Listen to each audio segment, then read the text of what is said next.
Drainage system పని చేస్తుందా లేదా? మాకు బ్యాలెన్స్ వర్క్స్ అన్ని చేయించి పెట్టండి మా ఎమ్మెల్యే గారు.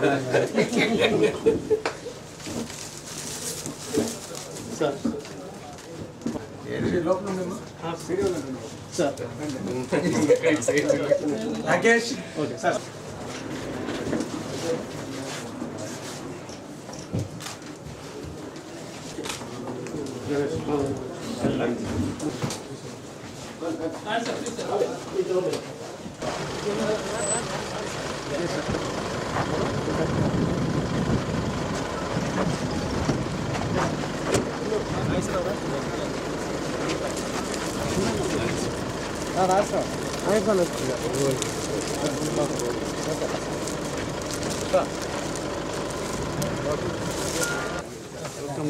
నా సైట్ అనేది సార్ ఒక్కసారి సార్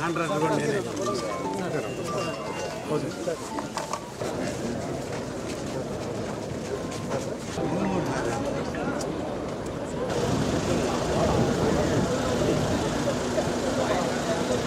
ప్రాసెస్లో ఉంటుంది కొంత అంటే టోటల్గా రన్నింగ్ మీద 500 బోట్స్ రన్నింగ్.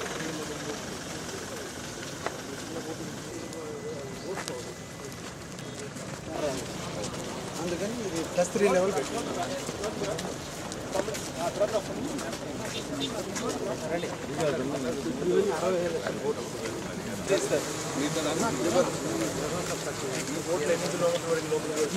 ఇవి అవి ఎక్కడికైనా పోతాయి. 100 కిలోమీటర్ 200 కిలోమీటర్ కూడా పోతాయి, దేనికైనా పోతుంది. కాకపోతే దీంట్లో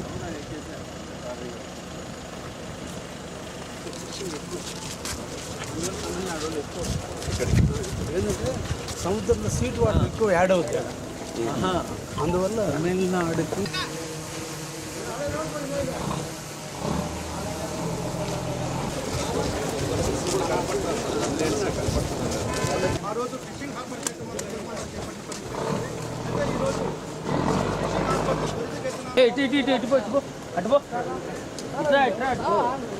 బోట్లో పనిచేసే ఉన్నారా?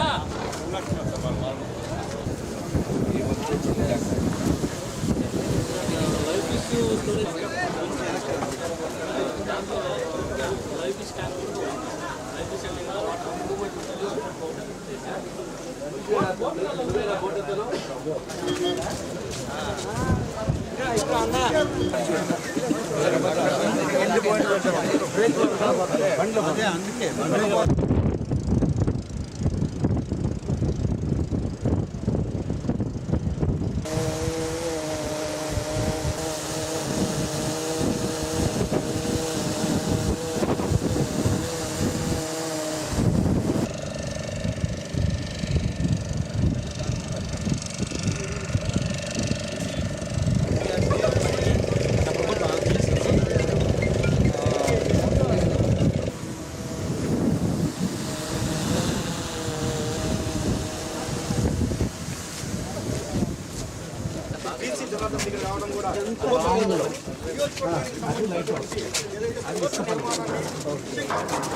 మీరు అర్థం నిలబడితే తెలియాలి వాళ్ళకి, ఇది హార్బర్ అని తెలియాలి. ఇక్కడ అక్కడ కూడా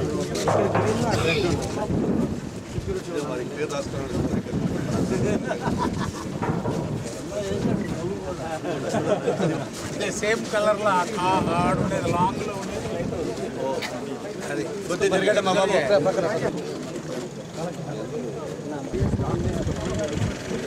వాటర్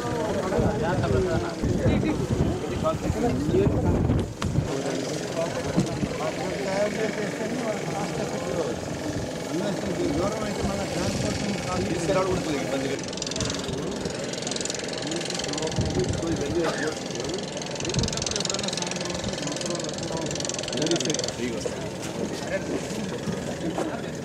అదే ఓకేనా? Okay thank you.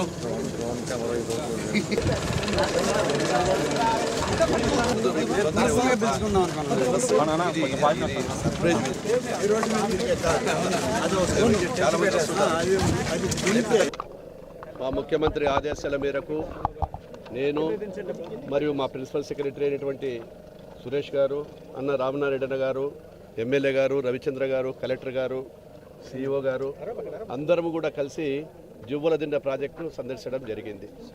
గతంలో 2019 గతంలో తెలుగుదేశం ప్రభుత్వంలో ఫౌండేషన్ వేసింది కూడా నాడు మత్స్యకారులకు జీవనాధారముగా ఏదైనా చూపించాలనేటువంటి ఉద్దేశంతో ఆ రోజు చేయడం జరిగింది. దాదాపుగా 5 సంవత్సరాల కాలంలో ఇప్పటికీ చాలా పెండింగ్ పనులు ఉన్నాయి.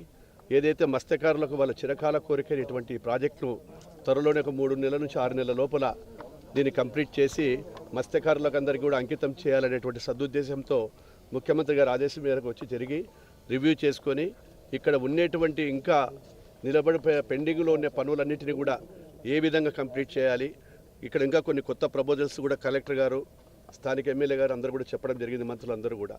వాటన్నిటికీ కూడా త్వరలోనే పరిష్కారాలు ఆలోచన చేసుకొని ఈ యొక్క ప్రాజెక్టును కంప్లీట్ చేసి స్థానికంగా ఉన్నటువంటి ఫిషరీస్ అందరికీ కూడా మేము హ్యాండ్ ఓవర్ చేయడం జరుగుతుంది. ఇంకా ఏమైనా పెండింగ్ పనులు ఉంటే కూడా వాటిని కూడా త్వరగా చేస్తామని చెప్పి తెలియజేస్తా ఉన్నాం. ఏది ఏమైనా గత ప్రభుత్వంలో చేసిన పాపాలు, వాళ్ళ నిర్లక్ష్యం వలన ఎప్పుడో 3 సంవత్సరాల కిందట కంప్లీట్ కావాల్సినటువంటి ప్రాజెక్టు కంప్లీట్ కాకుండా వాళ్ళ అశ్రద్ధ వలన నిలబడిపోయింది. ఏదైతే మా ముఖ్యమంత్రి గారు నాడు చంద్రబాబు నాయుడు గారు వేశారో ఆ ప్రాజెక్టు మళ్ళీ ముందుకు తీసుకెళ్తా ఉన్నాం. వారి చిరకాల కాంక్ష, ఇక్కడ ప్రజలందరూ కూడా కాంక్ష ఉంది కాబట్టి దాన్ని నెరవేరుస్తున్నామని చెప్పి తెలియజేస్తా ఉన్నాను. గతంలో అనేక ప్రాజెక్టులకి ఆయన చేతులతోనే మంజూరు చేసి శంకుస్థాపన చేయడం జరిగింది. కానీ గడిచిన 5 సంవత్సరాల్లో ఉన్నటువంటి ప్రభుత్వం నిర్లక్ష్య ధోరణి వల్ల ప్రారంభించినటువంటి ప్రాజెక్టులన్నీ కూడా నిలిచిపోయాయి. ఇవాళ ఆ ప్రాజెక్టులన్నీ పెద్ద ఎత్తున పనులు చేపట్టి పూర్తి చేయాలన్న సంకల్పం మా ప్రభుత్వానికి ఉంది. మా ముఖ్యమంత్రి గారి ఆదేశాలు కూడా అలాగే ఉన్నాయి. ఇవాళ జువ్వలదిన్న ప్రాజెక్టు ఎప్పటిది? ఇది 2019-20 సంవత్సరాల్లో కృష్ణపట్నం పోర్టు వచ్చినప్పుడు అక్కడ ఉన్నటువంటి ఫిషర్మెన్కి అంతా డిస్ప్లేస్ అవుతారు. అక్కడ ఉన్న మత్స్యకారులకి ఆ యొక్క పనులు లేకుండా పోతాయని అంటే అప్పుడు జువ్వలదిన్న హార్బర్ని తీసుకొని ఈ చుట్టుపక్కల గ్రామాలలో ఉన్నటువంటి మత్స్యకారులతోటి మిగిలిన ప్రాంతాల వాళ్ళకు కూడా న్యాయం చేయాలని ఈ ప్రాజెక్ట్ టేకప్ చేయడం జరిగింది. కానీ ఇది ఎక్కడ వేసిన గొంగడి అక్కడే నిలిచిపోయింది.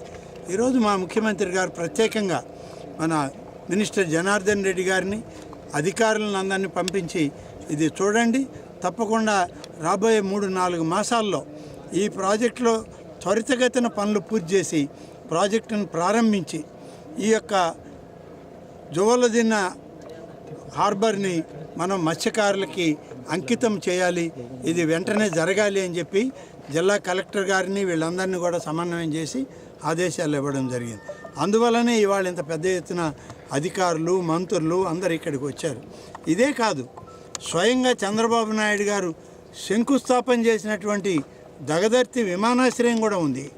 దీనికి దగ్గరలో 5-10 కిలోమీటర్లు. కానీ దురదృష్టం, తర్వాత వచ్చిన ప్రభుత్వం దీన్ని రామాయపట్నం తీసుకుపోతామని కాసేపు, కందుకూరు తీసుకుపోతామని కాసేపు, ఇలా ఎట్లా పడితే అట్లా అవకాశాలు లేని ప్రాంతాలను కూడా చెప్పి దాన్ని కూడా నిలుపుదల చేశారు. ఇవాళ మేము ఇప్పుడే మంత్రి గారితో కూడా మాట్లాడాం. తప్పనిసరిగా దగదర్తి విమానాశ్రయానికి కూడా ప్రాధాన్యత ఇచ్చి ముఖ్యమంత్రి గారు అనుమతులు తీసుకొని దాన్ని కూడా వెంటనే చేపట్టాలి. అలాగే రామాయపట్నం పోర్టును కూడా తీసుకురాగలిగితే నెల్లూరు జిల్లా, ఉమ్మడి నెల్లూరు జిల్లాలో కృష్ణపట్నం పోర్టు, జువ్వలదిన్న హార్బరు, అలాగే రామాయపట్నం పోర్టు, దగదర్తి ఎయిర్పోర్టు, ఇన్ని మేజర్ పోర్ట్స్ ఈ రాష్ట్రంలో వస్తే ఈ జిల్లా సర్వతోముఖాభివృద్ధి చెందుతుంది. మనం ఎక్కడికో వెళ్ళక్కర్లేదు, పారిశ్రామికవేత్తలు మా పక్కకు రండి, లేకుంటే పరిశ్రమలు మా దగ్గర పెట్టండి అని. ఇవన్నీ ఏర్పడినప్పుడు జాతీయ రహదారులు వచ్చాయి, అలాగే రైల్వే లైన్లు వచ్చాయి. ఇవాళ నెల్లూరు జిల్లాలో ఏ జిల్లాకు కూడా ఉండదు 3 జాతీయ రహదారులు వచ్చిన జిల్లా నెల్లూరు జిల్లా. కాబట్టి ఇంత ఇన్ఫ్రాస్ట్రక్చర్ ఉన్న జిల్లాలో పారిశ్రామికవేత్తలు తమకు తాముగా ముందుకొచ్చి పరిశ్రమలు పెట్టే అవకాశం ఉంది. ఆ పరిశ్రమలు ఎప్పుడైతే వస్తాయో ప్రభుత్వానికి ఆదాయమే కాదు, ఈ జిల్లాలో ఉన్నటువంటి యువతకి ఉపాధి కల్పన, ఉద్యోగ అవకాశాలు, వాళ్ళకి ఒక జీవన భృతి, ఇవన్నీ ఏర్పడతాయి. కాబట్టే ముఖ్యమంత్రి గారు ఈ జిల్లాని ప్రత్యేకంగా ఎంపిక చేసుకొని దీనిలో ఉన్న అన్ని ప్రాజెక్టులు కూడా పూర్తి కావాలి, మీరు శ్రద్ధతో పనిచేయండి అని చెప్పి మమ్మల్ని అందరినీ కూడా ఇక్కడికి పంపించడం జరిగింది. స్థానిక శాసనసభ్యులు రవిచంద్రతో కలిసి మేము ఈ ప్రాంతాన్ని అంతా కూడా అభివృద్ధి పదం వైపు నడిపించడానికి జనార్దన్ రెడ్డి గారు, నేను, అధికారులు అందరం కలిసి పనిచేస్తామని ఈ సందర్భంగా తెలియజేస్తాం.